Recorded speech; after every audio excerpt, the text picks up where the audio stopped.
कि मोबाइलवा से फोटोवा डिलीट कर देबू लेकिन दिलवा से निकाल ना पैबू। कि मोबाइलवा से फोटोवा डिलीट कर देबू लेकिन दिलवा से निकाल ना पैबू। जितना निर्जय प्यार देले बा उतना कतही ना पैबू।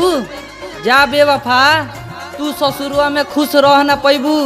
याद याद का दिलावेलो जे भूल अपना भी नाम के शायरी वीडियो बनवाना चाहते हैं तो नीचे कमेंट बॉक्स में कमेंट करें और हमारे चैनल को सब्सक्राइब करें।